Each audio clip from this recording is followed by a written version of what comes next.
ஆன்லைன்ல ஜோதிடம் பார்க்க வெறும் 350 ரூபாய் மட்டுமே. குறைந்த விலை அப்பாயின்மெண்ட் மூலம் வீட்ல இருந்தே நீங்க பார்க்கலாம். உங்களுடைய பிறந்த தேதி, நேரம், ஊர் மட்டும் வாட்ஸ்அப்ல சொன்னா போதும். நாங்களே உங்களுக்கு ஃபோன் செய்து பலன்கள் சொல்லுவோம். உங்களுக்கு ஏதாவது கேள்வி இருந்தாலும் பின்னாடி கேட்கலாம். ஸோ வாட்ஸ்அப் நம்பர் பார்த்தீங்கன்னா 88 70 10 75 27. ஹலோ ஃப்ரெண்ட்ஸ், வெல்கம் பேக் சுதர்வாக் சேனல் நண்பர்களே. இன்றைக்கி இந்த வீடியோவில் மிக அதிரடியான ஒரு ஜோதிட தாள்களை தான் இப்போ இந்த வீடியோவில் வந்து பார்க்க போகிறோம். என்ன ஜோதிட தாள்கள் பார்க்க போகிறோன்னா, தமிழ் மாத ராசி பலன் இருக்குல்ல, அந்த தமிழ் மாத ராசி பலனை தான் இந்த வீடியோவில் வந்து ஜோதிட தாள்களாக பார்க்க போகிறோம். ஸோ எந்த மாதத்துடைய தமிழ் மாத ராசி பலனை பார்க்க போகிறோங்கிறத ஃபஸ்ட்டு இன்ட்ரோவில் வந்து ஷேர் பண்ணுறேன். எந்த தமிழ் மாதத்துடைய ராசி பலனை பார்க்க போகிறோங்கிறத முதல்ல தெரிஞ்சுக்குங்க. தற்போது 2025 ஆண்டில் 4வது தமிழ் மாதம் முடிந்து 5வது தமிழ் மாதமானது ஸ்டார்ட் ஆயிருச்சு. ஆகஸ்ட் 17ஆம் தேதி ஞாயிற்றுக்கிழமையே 5வது தமிழ் மாதம் ஸ்டார்ட் ஆயிருச்சு. ஸ்டார்ட் ஆன 5வது தமிழ் மாதம் ஆவணி மாதம். சூரியன் பார்த்திங்கன்னு வச்சுக்கோங்களேன், அவருடைய சொந்த ராசியான சிம்ம ராசிக்குள்ளே வந்திருக்கிறாரு. இது மட்டும் இல்லாமல் நிறைய கிரக மாற்றங்களும் ஆவணி மாதத்தில் ஏற்படுது. இந்த கிரக மாற்றங்களோட அடிப்படையில் ஒவ்வொரு ராசிக்காரங்களுக்கும் ஆவணி மாதம் என்ன நடக்கும் அப்படிங்கிற பலன்கள் வந்து குறிப்பிடப்பட்டு வருது. அதில் மீனம் ராசிக்காரங்களுக்கு இந்த வீடியோவில் ஆவணி மாத ராசி பலனை ஷேர் பண்ண போகிறேன். மீனம் ராசியில் பிறந்த நேயர்கள் உங்களோட ராசிக்கு ஆவணி மாதம் என்ன பலன் கிடைக்கும் அப்படிங்கிறத தெரிஞ்சு அதற்கேற்ப நடந்து பலன் அடைங்க. அதுக்கு முன்னாடி இந்த ஆவணி மாதத்துக்குன்னு சில சிறப்புகள் வந்து இருக்குது. ஸோ ஆவணி மாதத்தில் இருக்கக்கூடிய சிறப்புகளை வந்து முதல்ல ஷேர் பண்ணுறேன். ஆவணி மாதத்தில் இருக்கக்கூடிய சிறப்புகளை வந்து முதல்ல இந்த வீடியோவில் வந்து தெரிஞ்சுக்குங்க. ஆவணி மாதத்திற்கு இத்தனை சிறப்புகளும் ஆவணி மாத விரத நாட்களும் காரணங்களும் பார்க்கலாம். தமிழ் மாதங்களில் ஒவ்வொரு மாதத்திற்கும் ஒவ்வொரு தனி சிறப்பு இருக்குது. அம்மன் வழிபாட்டுக்குரிய ஆடி மாதம் நிறைவடைந்து தற்போது ஆவணி மாதம் துவங்கி இருக்கு. இது முழுமுதற் கடவுளான விநாயகரையும் காக்கும் கடவுளான திருமாலையும் உலகிற்கே தந்தையாக விளங்கக்கூடிய சிவனையை வழிபடுவதற்கு ஏற்ற மாதமாகும். விநாயகரும் கிருஷ்ணரும் அவதரித்த மாதம் இது என்பதால் இந்த மாதத்தில் விசேஷ நாட்கள் அதிகம்.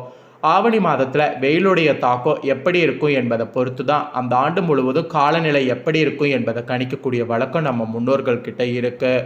அதனால் ஆவணி மாதத்தில் காலநிலை நன்றாக இருக்க வேண்டும் என்று வேண்டிக் கொண்டு வழிபாடு செய்யக்கூடிய வழக்கமும் உண்டு. ஆக்சுவலி தமிழ் நாட்காட்டில் 5வது மாதமாக வருவது ஆவணி மாதம். இது தமிழ் சந்திர மாதம் என்று குறிப்பிடப்படுது. சூரிய பகவான் தனது சொந்த வீடான சிம்ம ராசியில் பயணிக்க துவங்கக்கூடிய மாதம் ஆவணி மாதம். முழுமுதற் கடவுளான விநாயகர் திருமாலின் மிக சிறப்பான அவதாரங்களான கண்ணன், வாமனர் அவதாரங்கள் அவதரித்தது இந்த ஆவணி என்பதால் இது அற்புதங்கள் நிறைந்த மாதம் என போற்றப்படுகிறது. ஆவணி மாதமானது சிங்க மாதம் என்றும் மாதங்கள் அரசன் என்றும் சிறப்போடு அழைக்கப்படுது. கேரளாவில் ஆவணி மாதமே ஆண்டின் முதல் மாதமாக கருதப்படுது. இந்த ஆவணி மாதத்தில் தான் விநாயகர் சதுர்த்தி, மகா சங்கடகர சதுர்த்தி, கிருஷ்ண ஜெயந்தி, ஓணம், ஆவணி மூலம், ஆவணி அவிட்டம், வரலட்சுமி விரதம், ஆவணி ஞாயிறு, புத்திரத ஏகாதசி, காமிகா ஏகாதசி போன்ற அவசிய கடைபிடிக்க வேண்டிய விரதங்கள் வரும். அதில் ஃபஸ்ட்டு வந்து விநாயகர் சதுர்த்தி. ஆக்சுவலி விநாயகர் பெருமான் அவதரித்த தினமான விநாயகர் சதுர்த்தி ஆவணி மாதம் வளர்பிறையில் வரக்கூடிய சதுர்த்தியில் கொண்டாடப்படுது. அந்த தினம் விநாயகருக்கு சக்கரை பொங்கல், மோதகம், அவுள் பொரி, சுண்டல், விளாம்பழம், கொழுக்கட்டை, ஆப்பம் ஆகியவை நைவேத்தியமாக படைத்து அருகம்புல், வெள்ளருக்கு, செம்பருத்தி ஆகியவை படைத்து வழிபடுவது சிறப்பானது. சதுர்த்தி விரதம் இருக்கிறவங்க விநாயகர் சதுர்த்தியில் தூங்குறது நல்லது. சதுர்த்தி விரதம் கடைபிடித்தால் செல்வ செழிப்பு, காரிய வெற்றி, புத்தி கூர்மை, குழந்தை பெரு, தொழில் வளம், உடல் ஆரோக்கியம் ஆகியவை எல்லாமே வந்து பெருகும். அப்புறம் 2வது மகா சங்கடகர சதுர்த்தி. ஆவணி மாதம் தேய்பிரையில் சதுர்த்தி வரக்கூடிய சங்கடகர சதுர்த்தி மகா சங்கடகர சதுர்த்தி என அழைக்கப்படும். சங்கடகர சதுர்த்தி விரதம் இருப்பவர்களோ ஆவணி மாதம் மகா சங்கடகர சதுர்த்தியில் தூங்கணும். சங்கடகர சதுர்த்தி விரதத்தின் போது பகல் முழுவதும் உண்ணாமல் மாலை வேளையில் விநாயகர் வழிபாடு, சந்திர தரிசனமும் செய்யணும். அதன் பிறகு விரதத்தை நிறைவு செய்யணும். சங்கடகர சதுர்த்தி வழிபாட்டின் போது விநாயகர் பெருமானின் 32 வடிவங்களில் ஒன்றான சங்கடநாதன கணபதி வடிவத்தை வணங்க வேண்டும். சங்கடகர சதுர்த்தி வழிபாடு செய்யக்கூடிய அனைவருக்கும் துன்பங்கள் நீங்கி சௌபாக்கிய வாழ்வு கிடைக்கும். அப்புறம் 3வது கிருஷ்ண ஜெயந்தி. இறைவனை குழந்தை பருவமாக பாவித்து வழிபடுவதில் முதலிடம் கிருஷ்ணருக்கு தான். திருமால் கண்ணனாக அவதரித்தது ஆவணி மாத தேய்பிரை அஷ்டமியோடு வரக்கூடிய ரோகிணி நட்சத்திர நாளில் தான். இந்த நாளில் கிருஷ்ண ஜெயந்தியாக நாம் ஆண்டுதோறும் கொண்டாடுறோம். கிருஷ்ண ஜெயந்தி அன்று கண்ணனுக்கு பிரியமான பால், வெண்ணெய், இனிப்பு சீடை, முறுக்கு, அதிரசம், அவுள், சீடை, தட்டை, தேன்குழல் இந்த மாதிரி இனிப்பு வகைகளும் பழங்களும் படைத்து வழிபடணும். சிறு குழந்தைகளுக்கு கிருஷ்ணர் வேடமிட்டு வீடுகளில் கண்ணன் பாதம் அறிந்து கண்ணனை வீட்டுக்கு அழைக்கக்கூடிய வழக்கமும் உண்டு. கிருஷ்ண ஜெயந்தி விரதம் இருக்கிறவங்க குழந்தை இல்லாதவங்களுக்கு குழந்தை பாக்கியம் கிடைக்கும். அப்புறம் 4வது ஓணம். ஆவணி மாத பௌர்ணமியொட்டி வரக்கூடிய திருவோண நட்சத்திரத்தில் ஓணம் பண்டிகை கேரளாவில் தென் தமிழகம் மற்றும் மலையாள மொழி பேசக்கூடிய மக்களால் வெகு சிறப்பாக கொண்டாடப்படுது. அத்திப்பூக்கோளோ ஓண விருந்து ஆகியன இந்த பண்டிகையின் சிறப்பம்சம்.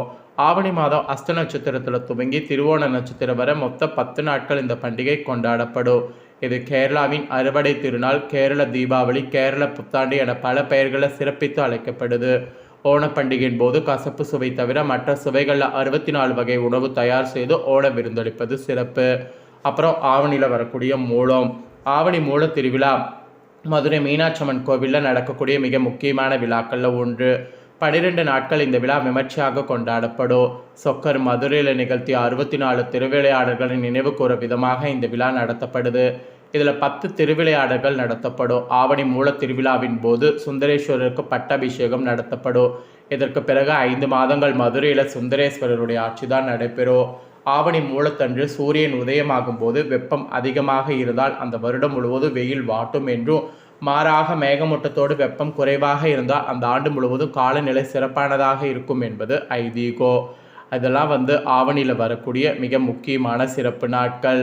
இந்த ஆவணி மாதத்தில் தான் மீனம் ராசிக்காரங்களுக்கு என்ன பலன் கிடைக்குங்கிறத சொல்ல போகிறேன். மனக்குழப்பம் ஏற்படும், தொழில் வேலை முயற்சிகள் வெற்றியாகும். ஸோ என்ன மாதிரியான பலன் கிடைக்கும் அப்படிங்கிறத இந்த வீடியோவை பார்த்து தெரிஞ்சுக்குங்க. இவ்வளோ நேரம் ஆவணி மாதத்துடைய சிறப்புகளை பார்த்தீங்க. இப்போ ஆவணி மாத பலன்களை உங்களுக்கு ஷேர் பண்ணுறேன். ஆவணி மாத பலன்களை தெளிவாக இந்த வீடியோவில் மீன ராசிக்காரங்க தெரிஞ்சுக்குங்க. திடீர் செலவுகள் அதிகரிக்கும். உடல் ஆரோக்கியத்தில் கவனம் தேவைப்படும். மெயினாக தொழிலில் பார்த்தீங்கன்னு வச்சுக்கோங்களேன், போட்டிகள் அதிகரிக்கும். அதற்குண்டான சூழல் இருக்குது. அதனால் கொஞ்சம் கவனமாக இருக்கணும், இல்லைனா கவலை ஏற்படும். மீன ராசிக்காரங்களுக்கு ஆவணி மாதம் இன்னும் எப்படி இருக்கும், என்னென்ன விஷயங்கள்லாம் செய்யணும், எந்த விஷயங்களை கவனமாக இருக்கணும், திருமண குடும்ப வாழ்க்கை உள்ளிட்ட விவரங்களை பற்றி முழுமையாக சொல்ல போகிறேன். ஆக்சுவலி ஆவணி மாதம் நிலவக்கூடிய கிரகநிலைகள் மீன ராசிக்கு ஏற்றிறக்கமான பலன்களை கொடுக்கும்.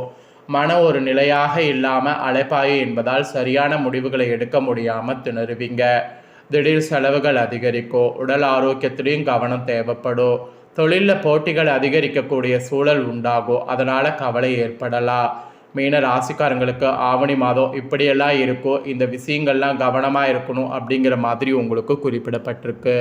இதில் பொது பலனா உங்கள் ராசிக்காரங்களுக்கு ஆவணி மாதம் முழுவதுமே ஒரு விதமான மனக்குழப்பத்தை எதிர்கொண்டு எதை செய்யலாம் எதை செய்யக்கூடாது என்ற குழப்பத்திலே இருக்கக்கூடும்.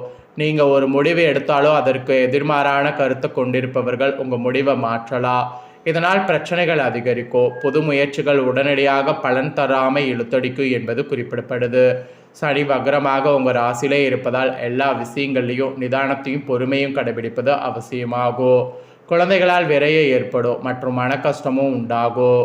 சொத்து விஷயங்களில் கவனமாக இருக்க வேண்டும். வேலை சார்ந்த விஷயங்கள் ஓரளவுக்கு திருப்திகரமாக உங்களுக்கு இருக்கும். மீன ராசிக்காரங்களுக்கு உங்கள் ராசியிலே சனி வக்ரமாகி சஞ்சரிப்பது, செவ்வாய் திருமண ஸ்தானத்தில் இருப்பது திருமண வாழ்க்கை மற்றும் குடும்ப சம்பந்தப்பட்ட விஷயங்களில் இழுப்பற நிலையை குறிக்கிறது. குடும்பத்தினர் என்ன செய்தாலும் உங்களுக்கு பிடிக்காது மற்றும் உங்களுடைய முடிவுகளை குடும்பத்தினர் வரவேற்க மாட்டார்கள். இந்த மாதிரி சின்ன சின்ன விஷயங்களுக்கு கூட வாக்குவாதங்கள் ஏற்படலாம். உங்கள் உடல்நிலையிலும் குடும்பத்தாருடைய உடல்நிலையிலும் குறிப்பாக வாழ்க்கை துணையின் உடல்நிலையிலும் கூடுதல் அக்கறை செலுத்த வேண்டும். சொத்து சம்பந்தப்பட்ட விஷயங்களில் தற்காலிகமாக எந்த முடிவு எடுக்காமல் இருப்பது நல்லது.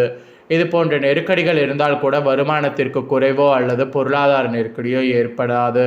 பணத்தேவை ஓரளவு பூர்த்தியாகும். குடும்பம் மற்றும் தனிப்பட்ட விஷயங்களில் இந்த ஆவணி மாதம் மீன ராசிக்காரங்களுக்கு சோதனை காலமாக இருந்தால் கூட வேலை மற்றும் தொழில் சார்ந்த விஷயங்களை அனுகூலமாகவே இருக்கும். குடும்பத்தை விட்டு பிரிந்து வேறு ஊர் அல்லது வேறு மாநில வெளிநாட்டு வேலை முயற்சி செய்பவர்களுக்கு இது மிக மிக பொன்னான காலமாகும். இதனால் தன்னம்பிக்கையும் தைரியமும் அதிகரிக்கும். உத்தியோகத்தில் இருப்பவர்களுக்கு பதவி உயர்வு, ஊதிய உயர்வு ஆகியவை நீண்ட காலமாக நிலுவையில் இருந்தால் அது கிடைக்கக்கூடிய வாய்ப்பு இருக்குது.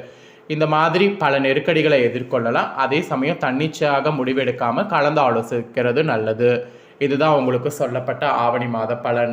ஸோ உங்களுக்கான ஆவணி மாத பலனை நீங்கள் தெளிவாக தெரிஞ்சு பயனடைஞ்சது போல் உங்கள் ஃப்ரெண்ட்ஸ் ஃபேமிலியில் இருக்கிறவங்களும் பார்த்து தெரிஞ்சு பயனடையணும் அப்படின்னு நினச்சிங்கன்னா வீடியோ லைக் பண்ணி ஷேர் பண்ணுங்கள். வீடியோவை உங்கள் ஃப்ரெண்ட்ஸ் ஃபேமிலியில் இருக்கிறவங்களும் பார்க்கட்டும்.